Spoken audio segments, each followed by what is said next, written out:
When Jim Eitel came back to his family ranch, it was in pretty tough shape. We had some pretty substantial washouts, had some pretty barren spots. Soil had just been, for lack of a better term, abused. That was our ultimate goal, is we wanted something that was long-term sustainable. We're going to talk to him about the importance of good financial data in helping him to regenerate the landscape. I say Ambrook is designed for the rest of us.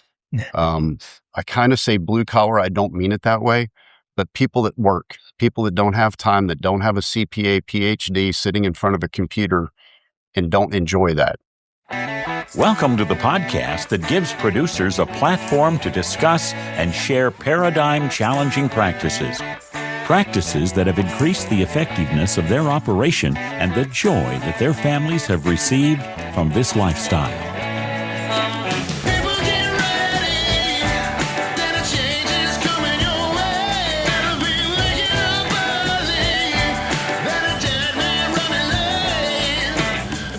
Howdy, everybody. It's Clay Connery, host of the Working Cows podcast. Very excited to be joined today by Jim Eitel. Jim is a rancher in East Texas and a farmer, East Texas, rancher, He is engaged in agriculture in East Texas, and he's been doing a lot of things to bring back his family's ranch land to health. It had been generationally leased out, and he came back from a career in the military and started to work on the process of improving the landscape and making it better. And we're going to talk to him about the things that he's tried, the things that he's doing currently, and the things that have worked, the things that haven't, and just talk to him about the process that he's been going through. So here is my conversation with Jim Eitel. Jim, thanks for joining me today on the Working Cows podcast. Yes, sir. Pleasure to be here. Yeah, I really appreciate kind of what you're up to there in East Texas. Now, Texas is a big state, encompasses a lot of land, and East Texas can refer to lots of different kinds of moisture and all that kind of stuff. So kind of tell me about where exactly you're at and what the context is, I guess. About 2 hours east of Dallas, and we're kind of in the piney woods of East Texas, kind of the moist, humid area. That's where we are. All right. Very good. And what's been the story or the history of the ranch and kind of your story of management? So my grandfather bought the original farm in 1942, and then my dad purchased the two adjacent farms actually when he was in Vietnam. My grandmother had a power of attorney, so bought those, and they're all connected. And then my dad had pretty much spent his entire career in the military, so it was leased by a local cattleman for about 50 years. And then we moved back here in 2014, and my dad passed away, and then we took over and started working our ranch. Sure. And you had a career prior to that? Yes, sir. And what was that? So I was in the military, and then I worked at United States Central Command in Tampa, and that's when we moved back here. That's where I was working. I kind of realized my dad was getting to the point he needed some help. I'm an only child, and my mom had passed away a long time ago, so he needed help, and it was time for me to move back and help him. And so the land was leased when you were young, is that right? Yes, sir. And did you have family that was involved in day-to-day management operation at that point, or none at all? It was a local cattleman. Has been leasing it. My grandfather kind of got to the point he couldn't do anything, and I think he started leasing that like the 80s. And then we took back a portion of it kind of immediately. Once I did the registration with FSA, you can't lease to do NRCS package or equip contracts. So we took back possession, and then it's only been about 2 years ago that we took back the remaining portion from the lease. Okay. And what was kind of the starting point for you, or how did you, you know necessarily management experience in the family. Like, how did you decide what to do first, or what livestock or animals to bring on? What was that kind of journey like? So literally kind of doing the FSA registration, went to the NRCS office and walked in. I just wanted to get some help, get the process started. And the first person I talked to was a grazing land specialist. He scheduled a trip out to the farm, came out here, started talking to me about, different practices and things of that nature. And having no preconceived notions, it all just kind of made sense. Kind of going down the regenerative process, we had some pretty substantial washouts, had some pretty barren spots, just where the land soil had just been, for lack of a better term, abused. Wasn't very healthy. What was so it was the state of the soil and the landscape is generally not great. Correct. So that was our ultimate goal, is we wanted something that was long-term sustainable. For us, we didn't have a lot of the financial backing, a lot of the money that's required to kind of do some of the, tilling, planting, we just couldn't afford it. Yeah. So started looking at alternatives, and that's kind of where, I don't want to say kind of, that is where we ended up with the regenerative, with rotation and things of that nature. Yeah, it's a blessing. I feel like, I guess it's probably more of an issue of we never wanted to figure out how to afford machinery. Yeah, but that is where we were too. It's like, well, we can't really, I don't see how we would make that pay, to go buy everything to put up hay bales and then put up, between 100 and 250 or 300 hay bales a year on what the land that we have could produce. It's like, how even if you buy used equipment, you have to be able to fix that pretty much to make that work, and so it's like we just never figured out how to make it work, which I'm okay with that. Well, and we literally went down that road, and it was like $250,000 just to get some used equipment, and it didn't make sense. Right. Okay, so do you remember what year that conversation was with the grazing land specialist? Yes, sir. That was 2016. Okay.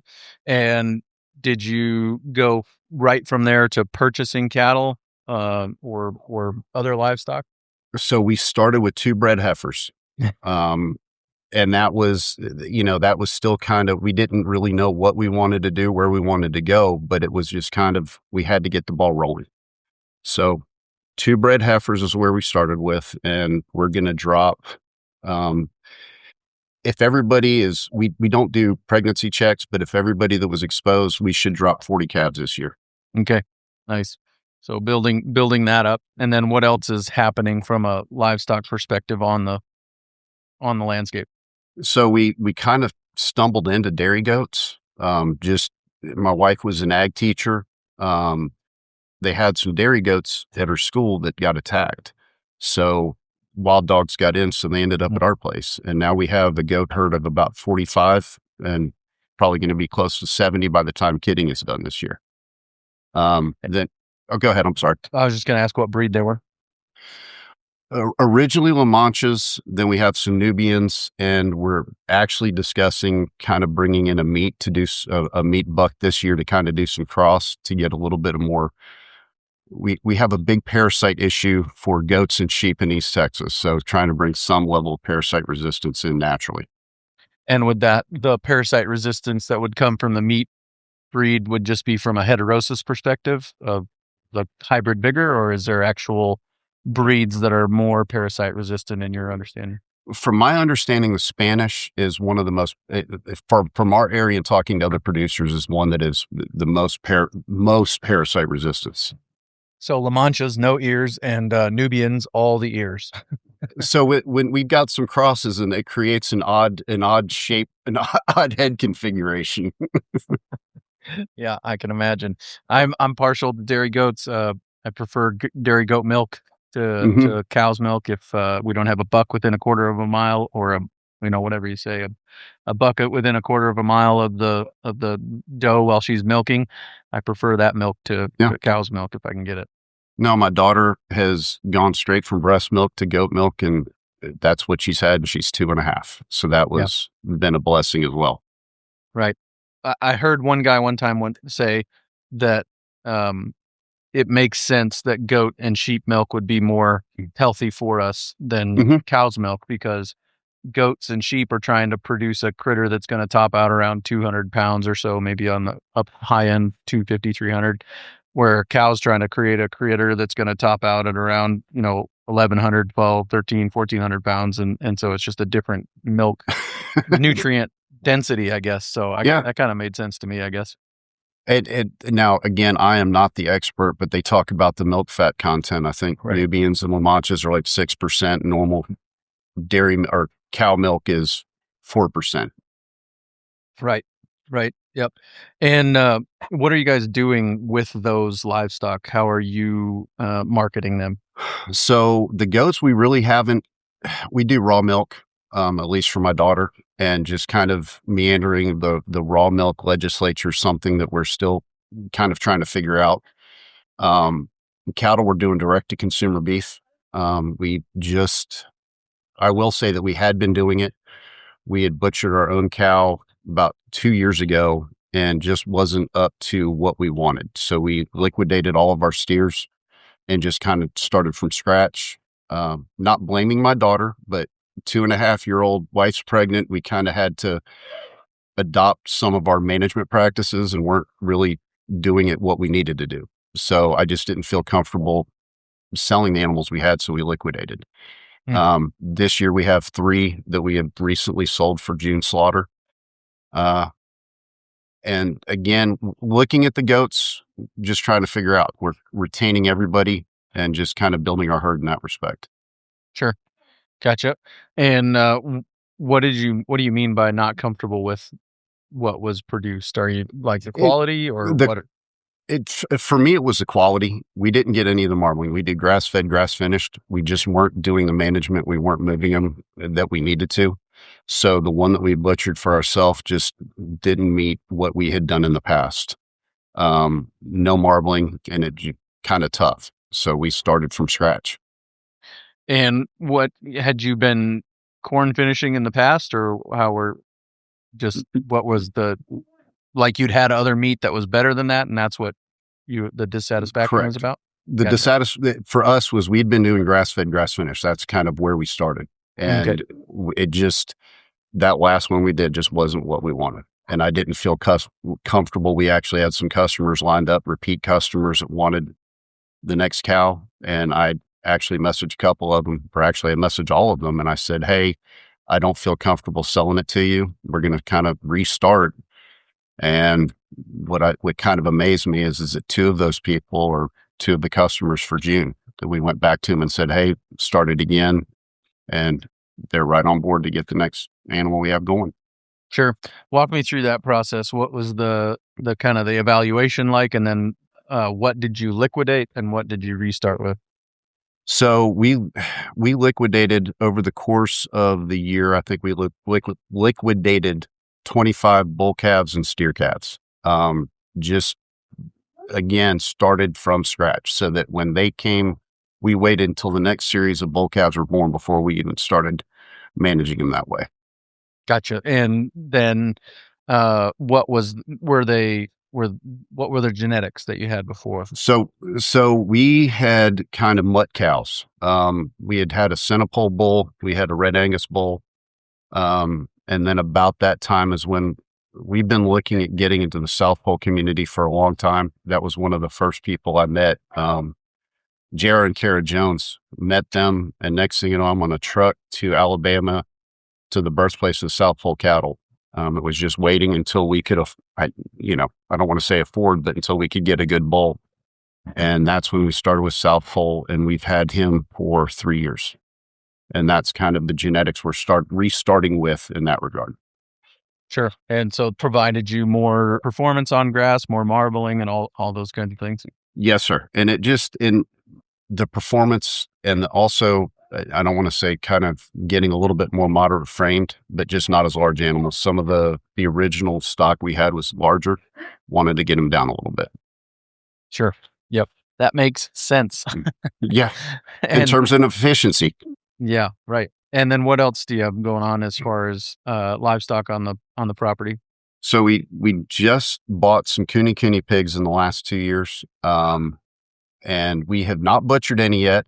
Our goal, we have some existing pecan stands, and my newest theory is to do pecan finished East Texas Iberico like ham. I don't know if we're going to get there, but it is my next foray or my next endeavor, if you will. Sure. And walk me through how all of that plays together from a soil health perspective? What is everybody playing a role intentionally that's unique in that way? So we use the goats from I don't want to say invasive species, but we have a stand of about 60 acres of pine trees. We have been putting them through the pine trees, doing brush clearing and things of that nature. And I follow a couple of people on Facebook that do the, fire management efforts in New Mexico. And that has been a game changer for us in terms of controlling weeds, invasive species, and woody things in our pastures, as well as the pine trees. The pigs kind of been kind of isolated just because we don't have the infrastructure to move them everywhere quite yet. That is something we're building as we go to be able to move them anywhere we want. We just haven't gotten there yet. So they're kind of localized around the pecan trees. We have some areas, and our biggest challenge right now is just shade. We did an equip contract a couple of years ago where we ran water lines, so I can get water anywhere in any paddock in any size, but giving them a shade is the one thing that we are still kind of working with. Sure. And the shade is for the pigs specifically? They're the ones that are most dependent on it, or? No, all of them. So Okay, so that is our limitation, is that we have to give them back to the pine trees. And there's a couple areas of our pastures where it is kind of limited. So that is where I want to buy a portable shade system, but they are not cheap. So that is something that we've been saving for. Right. And I've always wondered how they handle wind. And that is one of my, because we did buy one of those warming tunnels that is now wrapped around a fence that I've got to go pull out because it did take off in the earlier or last winter. Yeah, for sure. I'm going to ask a dumb question. Yes, sir. Are goats affected in the later stages of pregnancy by pine trees or not? Have you had experience with that, or do you know? No, sir. No, I'm just curious. What do you? So, like, I think late stage, like third trimester cows are affected by pine trees in some cases, and maybe it's only in cold environments where there isn't anything to eat in the dormant season, and they go and graze on pine trees, and that can cause abortions and those kinds of things. So I just was wondering. I did not know that. Okay. Well, like I said, maybe it's only a cold weather area thing that those cows see green and they go up and go after them, but yeah, that is I know that's a challenge in some places. So that is something new. I'm going to have to look into that. Yeah. And I don't know if it's the same, like I said, that's why I was asking about if goats were different or, yeah. So that was the purpose of that question, I guess. So I understand. Big picture, talk to me about kind of the goals, the things that are shaping your management, and the way that you approach this project of regeneration. Well, that's honestly, in the last 6 months, that's all been completely changed. We had been doing, Bahia Bermuda pastures, and unbeknownst to us, we've got about 14 different areas that have come back up with native species. We have full up ecosystems in some of the areas, and what we're trying to do is change our management practices to meet that, to foster that expansion and that growth. And I've got Texas Department of Wildlife coming out later this week. I'm working with NRCS to kind of get a better understanding and change our management practices, which is great and also frustrating because we kind of had a system that was kind of working, and now we don't have to, but I love the natives coming back, and it's something that we honestly originally wanted to do, but the cost and the practices that you have to do to kind of establish that were just something that seemed counterintuitive to me. We have one area, and I think that when we had the NRCS rep come out, Brandon Bang, and I think we kind of identified anywhere from 45 to 60 different native species in one area. So that has been a curveball to our entire practice for 10 years that we are, I hate to say it, still learning and kind of reestablishing. Yeah, no, don't hate to say it, right? Lifelong learning. That's the way it is. So my son is in the Army, and he was messaging me today, and he's in Italy. And I said something to him about, I never feel content or that we've ever accomplished anything. And I don't want to become complacent. And that's, comparison is the theft of joy. I mean, there's a ton of other things that you say, and it's just never becoming satisfied with what you are or what you have or where you are. Right. Yep. Understand that for sure. So the flip of the big picture goals and all that came as you recognize natives coming into pastures dominated by Bahia and Bermuda. Do I understand that right? Okay, so Bahia and Bermuda, are those introduced species? In our area, yes, sir. Yep. And I'm guessing that would be like the equivalent for us here of crested wheat. We have crested wheat, and it was introduced, and it is incredibly competitive and hard to outcompete. And whenever I've asked people about improving crested wheat fields, they always just say, well, the harder you are on it, the better it gets. So don't try to change it. Just try to use it the way that it is, and eventually something else will grow there alongside it, but you probably will never totally get rid of it. So is that similar to kind of the mindset of even regenerative producers with Bahia and Bermuda? So there's a lady locally in Yanis that has done, I think she spent the last 10 years trying to recreate a native prairie. Now she's in a little bit different soil than we are, but Julie has spent a ton of time and effort to do this. And all she's fighting is Bermuda and Bahia that's still existing in the stand. Probably not something we're ever going to get rid of, but I don't want to say I blame my daughter, but we when we weren't managing it, some areas probably went wilder than we had wanted them to. We weren't grazing them as quick. I would usually follow mowing and didn't get that done. And those are the areas where it's really starting to flourish. And it's kind of amazing because the seed bank is anywhere from 100 to 150 years in there. No, it amazes me that Mother Nature can do that. I mean, literally 100 years and seeds are coming back. Right. Yeah. That's one of my favorite things that understanding ag is known for saying, that nature is a self-healing, self-organizing, self-regulating system, if we will map our management to its processes. Right. And it's trying to match that every time I think I have something figured out, she throws me a curveball and I'm trying to adjust to it. Right. Yep. And you mentioned a couple of times, not wanting to blame your daughter, and that is, I'm sure, young ones take a lot of time, and you are doing your due diligence as a father, and sometimes the grazing management isn't on point because of that. Is that what I'm understanding? Correct. But I will say this, is that she's two. She literally turned 2.5 yesterday. And we bundle her up. We've been out towel drying calves, and we have an open side by side, and she's just bundled up between us when we go out and do it. So she's, we can't blame her anymore. Yeah, no, it is. And I that's the right decision. If you ask me, the right decision is people first and children first. And, even when I think you sound a lot like me, that I'd love to have I'd love to have control of every bite that's taken on my operation, and that's not realistic. And so even if this is kind of that cliche of, aim for the stars, if you miss, you'll land among them, right? So even if I'm not controlling every bite that's taken on my operation, I am controlling the vast, vast majority of them throughout a year, and that's better than no control at all, which is probably what your landscape had prior to you getting there, and yes, sir, very much like what my landscape had prior to us arriving, right?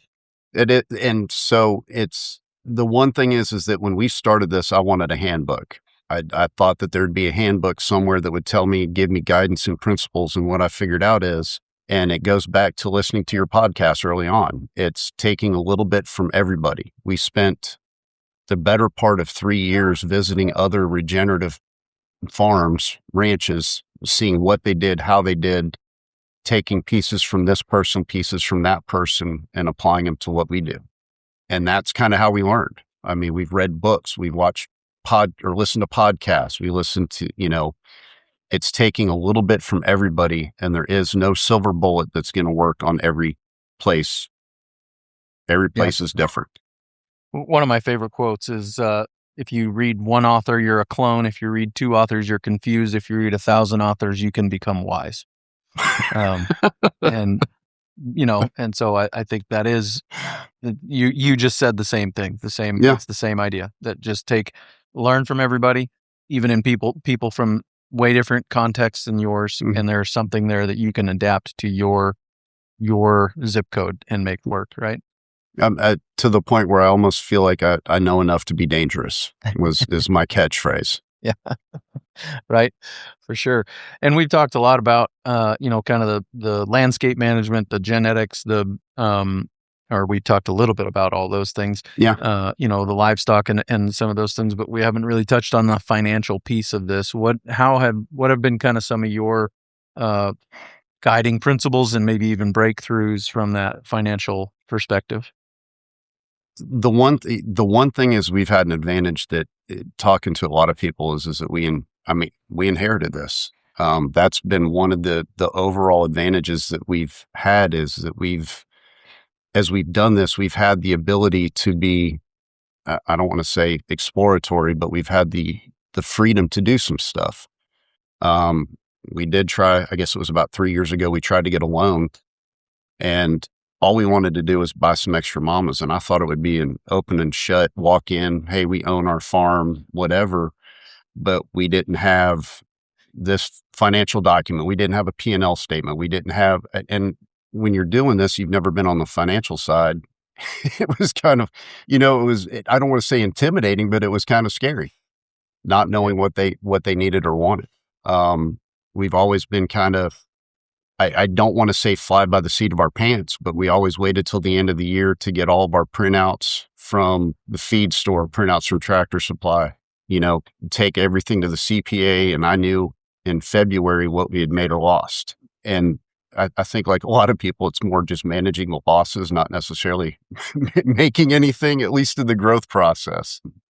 And one thing that really scared me was in June of this year, I was at the feed store, and I don't know if I kind of, the guys in the feed store, you go in and give them a rash of crap. And he was cussing at the computer, and I was like, you got to be smarter than the equipment you use. And he had said something about updating his computer system. And I said something, along the lines, as long as you give me my printout at the end of the year, and he kind of looked at me and said, I don't know if we're going to be able to.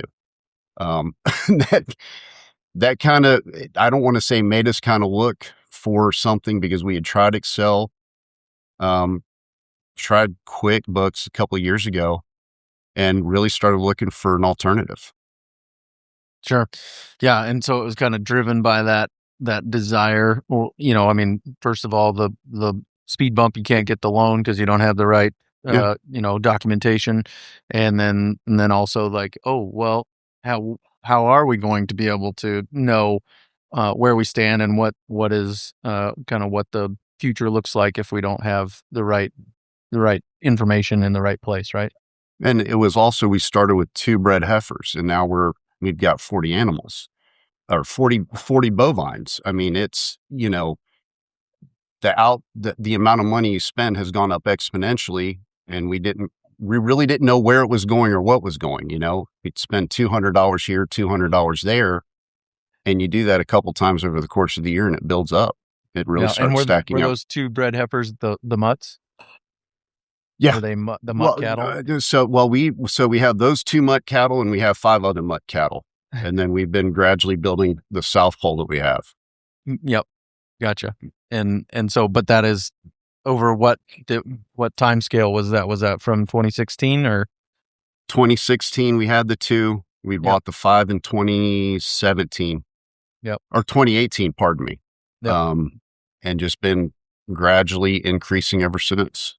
Right. And so that's fast growth, right? Depending on reinvesting. our ultimate goal is buy a small starter herd, or to add to it to get the genetics, get us a little bit quicker on the genetics.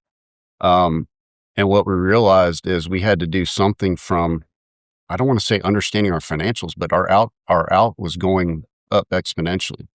And I saw this ad on Facebook for Ambrook and downloaded the app, started as a subscriber, and now I work at Ambrook. Yeah. And what could talk to me about the ways that has been helpful as far as the tools that it's given you for, kind of all the things that were a challenge, right? You talked about the tracking expenses, talked about the having a profit and loss. Tell me about how that works. So for us, the biggest thing is literally when we make a purchase, we scan it into the system. For me, like, again, we started with cows. Now that we have a couple different things running, we really didn't know we were making money or losing money. We didn't know how much money was going into the cattle, how much money was going into the pigs or goats. Since we've started kind of, I don't want to say grown up accounting processes, but we were just kind of flying by the seat of our pants. Now we know on a day-to-day basis kind of our financial picture in relation to all of them. At the end of last year, we kind of looked at what it cost us to winter some of the animals we had and realized we needed to do some culling. So we actually got rid of about 25 cattle at the end of last year. Some heifers, some cows, just kind of realizing that we needed to kind of consolidate. And if we didn't have a good, clear financial picture, we wouldn't have done that. Yeah.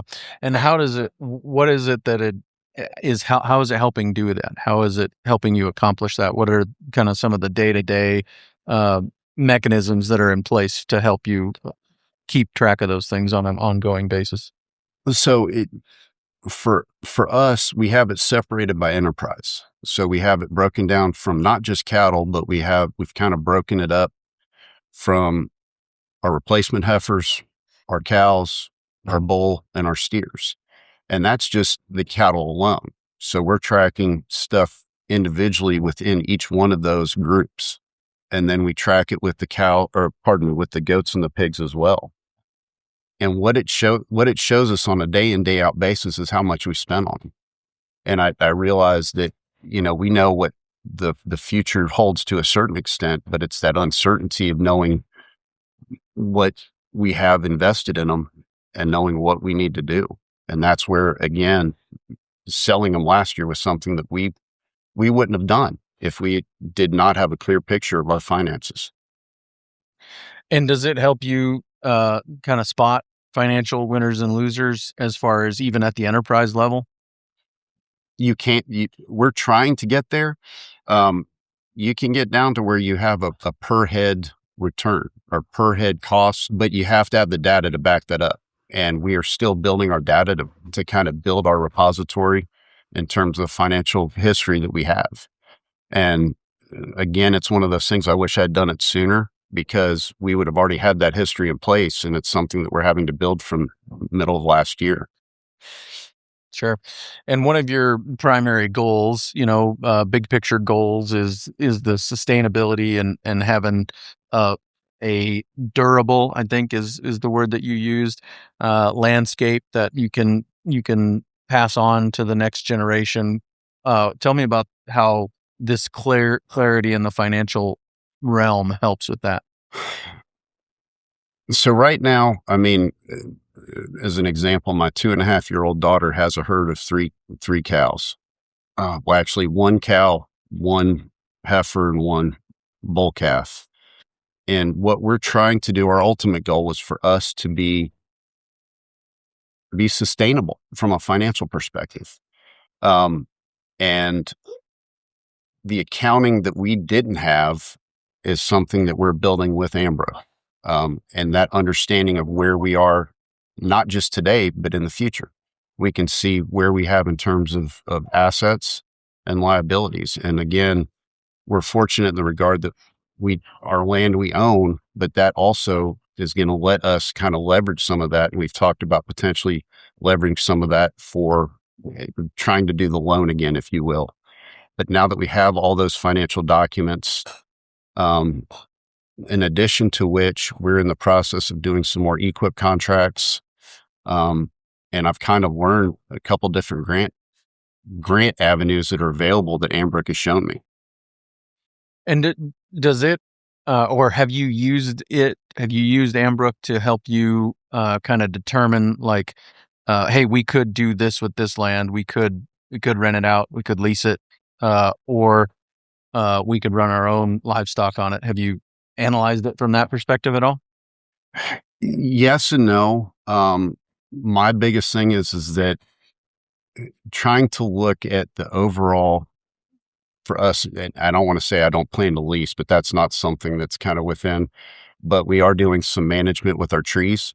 As odd as that sounds, is kind of looking at what our ROI would be, or the return would be on the trees. We're looking at doing some silvopasture development. Pecan trees specifically, or all of them? No, this is some pine tree stand we have. Okay. So we're getting ready to do a thinning to get the basal area down to develop a silvopasture. Mm-hmm. But what we're trying to figure out is, because of this, I'm going to be cutting trees earlier than they are for saw logs. Mm-hmm. So it's just trying to figure out if what we're going to get in the short term is going to be worth doing that in the long term, if that makes sense. And that's where we've been kind of using Ambrook to kind of build this budget and see if it's going to be viable or if it's worth doing it. So it can help you analyze future, things that you haven't done yet too, right? You're correct. Kind of using some rough numbers and Yep. and looking at where you stand today in terms of the assets and liabilities you have. And again, that's something that I didn't understand before. Yeah. And that is, I think that's typical, right? In this line of work. I do hesitate to use the word industry because it's different than that. And I appreciate Pete Farrell pointing that out a long time ago on the podcast by now. But in this line of work, we tend to enjoy the lifestyle, right? Mm-hmm. And so then we're not as motivated to have a real sharp pencil when it comes to analyzing business decisions and plans. Would that be fair? That I would say that's fair, because the number of people I talk to that say that they would rather be out at 2:00 in the morning looking for a calf as opposed to doing financials, and then discussing the app, the ability to do stuff like we literally scan our receipts in the parking lot of the feed store. And I know you're talking about the overall, the long term, that is important. But for me, what resonated was the ability to input that receipt and categorize it sitting in my truck before I leave the parking lot. Yep. And so, but I mean, it is just a businessman's approach to agriculture. It gives you that ability to take that businessman's approach to agriculture. Is that accurate in your experience? That has been accurate because it was a tool that I didn't have, a tool that didn't exist how can I say it? Some of the other software that's out there is built for everyone. And I say Ambrook is designed for the rest of us. I don't want to equate, I kind of say blue collar. I don't mean it that way, but people that work, people that don't have time, that don't have a CPA, PhD sitting in front of a computer and don't enjoy that. Yeah. Well, and I think there's a certain number of hours of continuing education required to keep QuickBooks certification. If I might be wrong, but that kind of indicates this is built for people who do this regularly all the time, right? Very much so. And one of the neatest parts of this experience for me in terms of working at Ambrook is the people that are dedicated to the success of the producers, the group of people that it's not just a job. I mean, it's a lifestyle for them as much as it is for me. And actually pretty much everybody that I'm involved with at Ambrook is or his family is involved in agriculture. Yeah, or they're looking, similar to you, looking to get back to the land and Ambrook is helping them with that analysis to make that happen, right? Very much so. Yeah. Because the biggest challenge is I talk to so many people that don't know where they stand, especially with the markets the way they are. We have a pretty big dip recently in corn. I've talked to some guys that, $3.5 million in loans and equipment and things of that nature, and they have to be able to make an accurate and educated decision on what crop they're going to plant, and that has been invaluable to a couple people I've talked to, is it literally changed some of their operations and what they were going to do based on the financial understanding that came back using Ambrook. Well, and I just think your silvopasture example is great, right? It's like, hey, we would usually cut these and sell them as sawing logs. Mm-hmm. We're not going to do that. This is the business person would call that opportunity cost, right? Mm-hmm. What am I missing out on? I know what I'm missing out on, but now we can also say, hey, in this amount of time, my guess is what you're analyzing is in this amount of time, we're going to grow this much more forage and have this many more grazable acres. Is that kind of what you're thinking? Not just grazable acres. The big thing for us is that we can go in a month earlier, a month later, spring or fall, because you've created more or less a mini greenhouse to where, and the easiest way somebody showed me is if you look at a tree, a giant oak tree, look behind it, you see green grass around the tree. It's kind of created a shade, provided silvopasture is the same. And East Texas, there's a lot of people that planted pine trees and a lot of opportunity there. Yeah. So I'm from Mud Butte, South Dakota. We joke about our lack of trees here. And so please tell me a little bit more about the silvopasture idea. What have been kind of some of the motivating factors and what's the strategy going forward? So about 25 years ago, I guess my dad got the wild hair to just start planting pine trees. He planted them on existing pastures, and I don't remember how we came to the silvopasture. But it was, I think when the grazing land specialist was out here, it was explaining to me, and some of the further eastern states, Louisiana, Alabama, and Mississippi, it's kind of a standard practice. It's to kind of, marry livestock and tree production together to, kind of manage the understory. And again, the biggest thing is that you gain theoretically a month on either end of grazing, because the stand is going to be protected from the cold for an additional month on the back end, and on the front end, it's going to grow about a month earlier.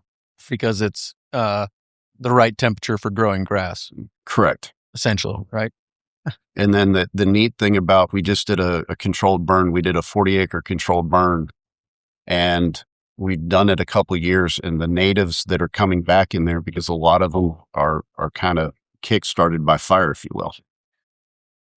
Yeah, for sure.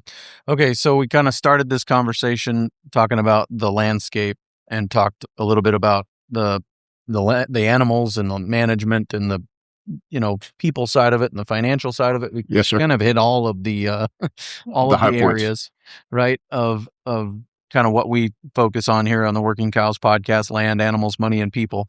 And so tie it all together, or help me understand kind of the way that all these things are fitting together and what that means for the future, for the 2.5-year-old that it is there. How are all these things coming together and shaping her future, right? Well, our goal is for me, I've traveled a lot for work, and the goal from a financial perspective is to be able to be home to be with her. I mentioned that my son is in the Army, so I have a soon to be 29-year-old son and a 2.5-year-old daughter. And we've been wanting to do this for a while, but just couldn't figure out the money aspect of it, and feeling that I had to travel for work.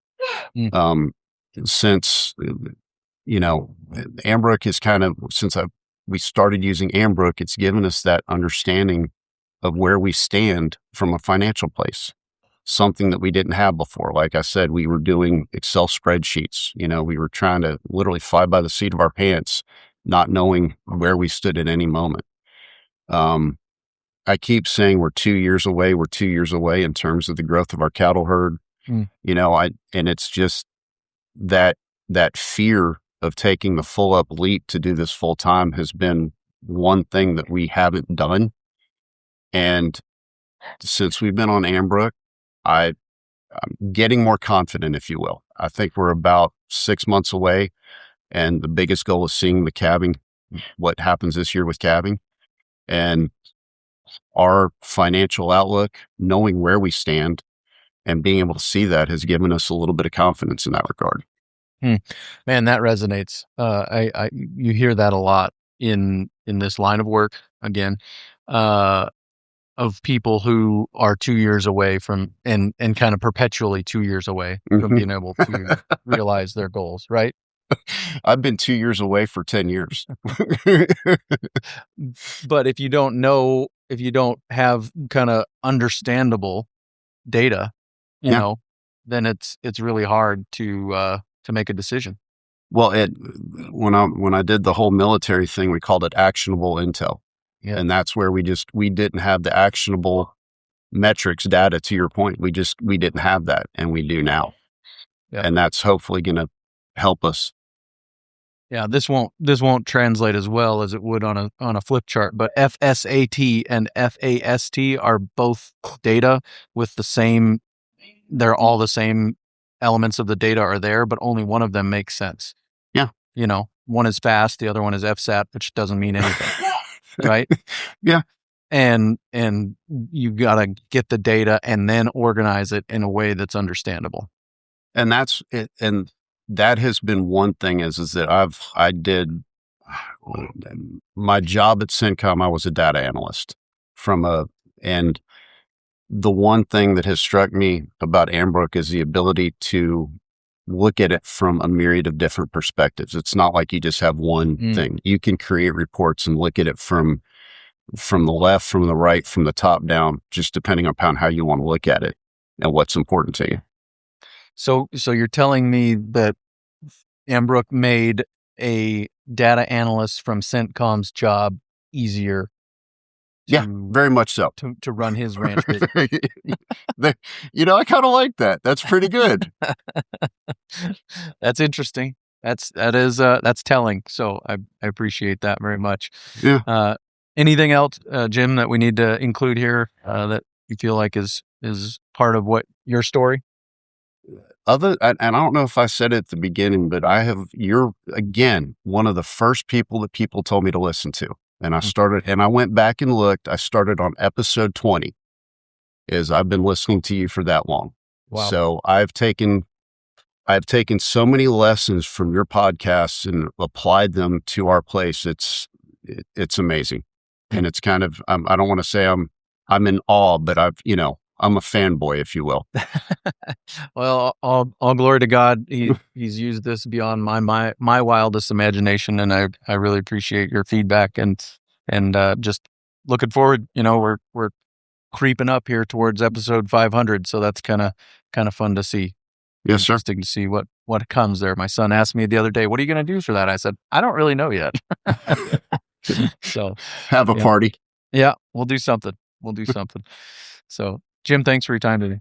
Pleasure, sir.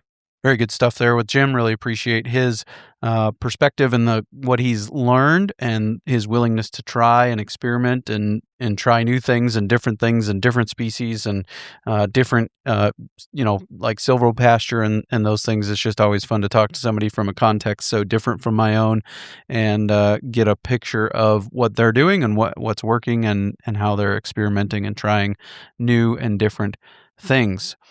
Coming up next on the Working Cows podcast, we're going to be talking to Malcolm McLean. You may not be familiar with Malcolm.